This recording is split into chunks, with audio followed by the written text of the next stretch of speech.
Ano VNC, bakit muling tumanggi na naman sa magandang alok sa kanya ni Kalingap Rab? Well, ano kaya ito? At Kalingap Rab, sa halip na madismaya sa pantanggi sa kanya ni VNC, ay bakit parang lalong humanga si Kalingap Rab sa pantanggi ni VNC? Malalaman na natin ngayon, pero bago yan, VNC. At syempre, kung bago ka pa lang sa ating munting YouTube channel, ay huwag mahihiyang mag-subscribe para updated pa po kayo mga Kalingap sa mga susunod pa nating video mga Kalingap. At paunawa mangyari po, sanang tapusin po muna natin ang video na ito bago po tayo magbigay ng sarili nating komento kaugnay po dito mga Kalingap. At VNC, bakit muling tumanggi na naman sa magandang alok sa kanya ni Kalingap Rab? Well, ano kaya ito? Pag-usapan na natin ngayon mga Kalingap.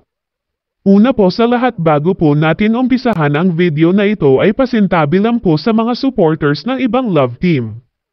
Hindi po intensyon ng video na ito na magbigay ng diskriminasyon sa ibang mga K-Angels, bagamat ito po ay napag-uusapan lang at napapansin din naman talaga ng mga supporters ni VNC mga Kalingap.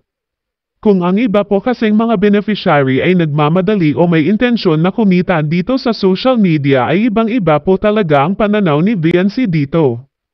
Kaya nga po lalong humanga sa kanya si Kalingap Rab, dahil nakita po talaga ni Kalingap Rab ang totoong intensyon ni VNC sa Kalingap.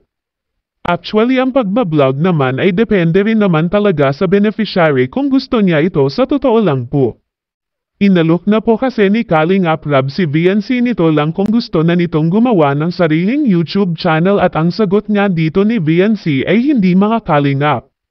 Bagamat hinalok na rin siya noon ni Kuya Val kung gusto niya maging vlogger, at kung ating matatandaan ay sinasama pa noong bakasyon si VNC ni Kuya Val para mag-scout.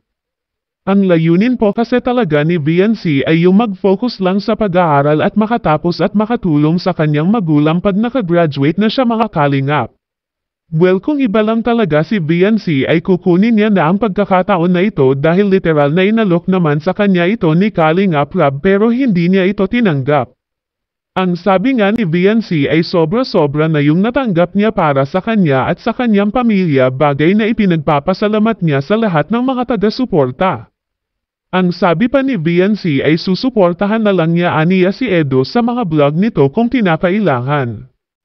At yan yung bagay na sobrang nagustuhan na sagot ni Kalingap Rab mula kay VNC, at mas nakita ni Kalingap Rab ang magandang intensyon ni VNC. Actually, okay naman kung mag-vlog rin si VNC, pero desisyon niya na wag na lang, dahil aniya ay sobra-sobra na ang natanggap niya at wala na siyang mahihiling pa bukod kay Edo mga Kalingap. Samantala, iyan lang po muna ang ating latest update patungkol sa inyong paboritong beneficiary na si VNC. Salamat po mga Kalingap.